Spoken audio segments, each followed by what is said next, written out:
Salam olahraga pemirsa, ketemu lagi dengan saya Ko David. Selamat Hari Raya Natal bagi yang merayakannya. Semoga semua teman-teman pecinta sepak bola Indonesia selalu sehat dan sukses melakukan aktivitasnya. Nah, di video kali ini saya akan membahas timnas, terutama sosok Sintayong. Sebagai pecinta sepak bola Indonesia, sebagai warga negara Indonesia, saya tentunya mendukung penuh ke Coach Sintayong. Tapi melihat hasil-hasil yang dicapai, tentunya saya banyak kecewa. Maka di sini saya akan mengupas sedikit tentang Sintayong melatih timnas Indonesia. Memang kita ketahui bahwa selama ini sejak ditanganin Sintayong untuk timnas kita, banyak pencapaian yang bagus. Contoh U23 bisa mencapai semifinal Piala Asia.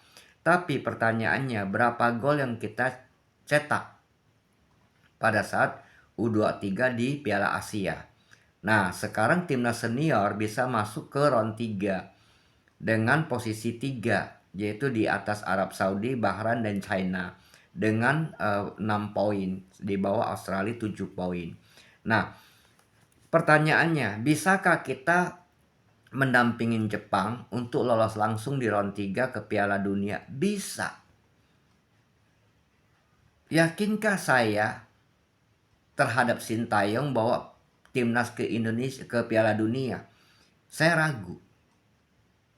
Kenapa? Karena kita lihat Indonesia bisa menahan imbang Arab Saudi di kandang Arab Saudi pada saat penyisian round 3. Kita berhasil mencuri 1 gol pada saat kita menyerang. Tapi setelah itu kita defense. Kita diserang. Akhirnya kita kebobolan juga 1-1. Setelah 1-1, Arab Saudi mendapatkan kesempatan penalti. Untungnya kita punya kiper Martin Paes yang bisa menghadang, menggagalkan penalti tersebut. Kalau enggak kita kalah. Itu poin pertama. Poin kedua, pada saat kita lawan Australia di GBK, 10 menit pertama kita menyerang, Australia keteteran. Setelah itu kita bertahan. Banyak bola, banyak tendangan dari Australia yang membahayakan gawang Indonesia. Untungnya pertahanan kita bagus, akhirnya kita meraih 1 poin dengan hasil 0-0.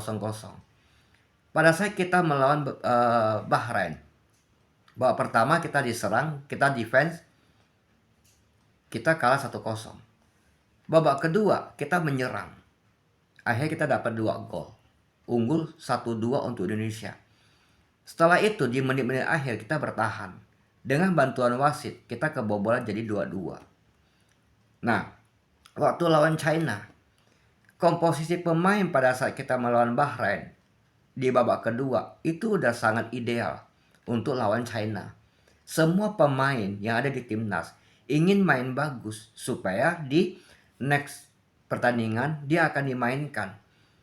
Tapi pada saat mereka main bagus melawan Bahrain, pada saat main lawan China, banyak pemain yang bagus tidak diturunkan.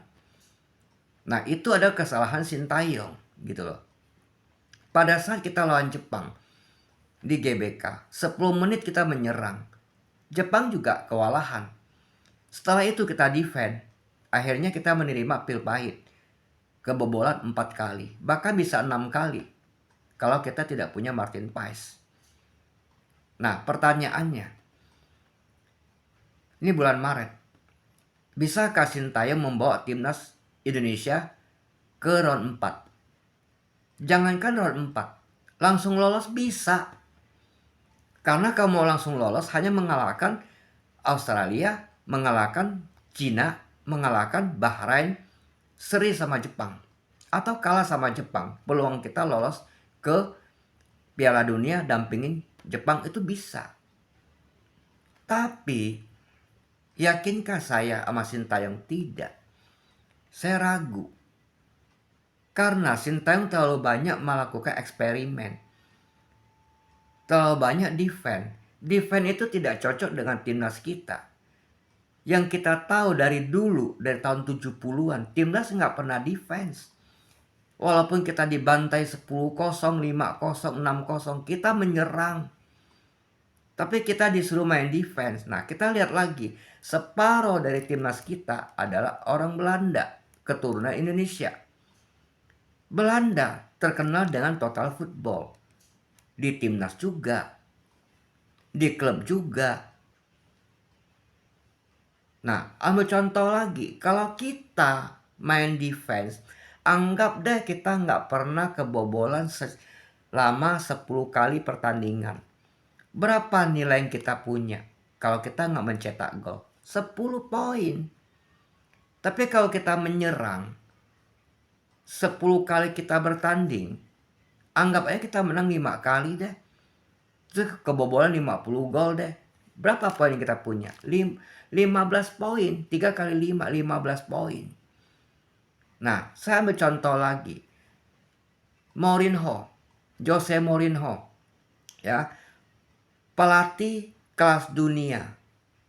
Dengan cara menyerang membawa Porto, klub Portugal, juara Liga UEFA. 1 tahun kemudian juara Liga Champion. Dia pindah ke Chelsea. Dengan cara menyerang, raih banyak piala. Pindah ke Madrid, raih banyak piala dengan cara menyerang. Pindah ke Inter dengan cara menyerang, berhasil menjuarai Liga Champion. Pindah ke MU, defend. Pindah ke Tottenham Hotspur, defend. Pindah ke AS Roma, defend. Dipecat. Sekarang di Fenerbahce, defend. Bentar lagi dipecat. Dino Job, seorang kiper, jadi pelatih. Ya, defend, selesai. Artinya, defense itu nggak cocok. Sintayong defense, ya, memang berhasil mengalahkan Jerman. Ya, sebagai juara Piala Dunia, dia berhasil mengalahkannya. Toh Korea juga nggak masuk Piala Dunia, ya kan? Nah, pertanyaannya, apakah saya benci Sintayong? Apakah saya nggak dukung Sintayong? Tidak, saya dukung penuh. Tapi cobalah Sintayong buka mata. Susunan paling ideal untuk pemain kita adalah kiper Martin Paes, 3 back Rido, J.I. Jazz, ya. Nah, sama itu apa? Herger. Nah, untuk back kiri kita punya Verdong.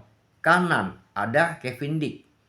Ya, di depannya kita bisa pasang Hapner sebagai gelandang bertahan. Nah, di depannya lagi ada Hai sebagai otak serangan. Sayap kiri ada Ratna Orabangun. Kanan bisa pakai Eliano. Nah, strikernya ada Struit. Bisa pakai juga Ramadan Sananta. Itu bagus itu. Ya kan? Tapi kenapa nggak dimainkan?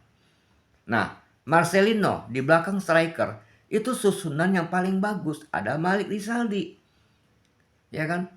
Itu susunan paling bagus. Kenapa nggak dicoba gitu loh? Kenapa harus bereksperimen?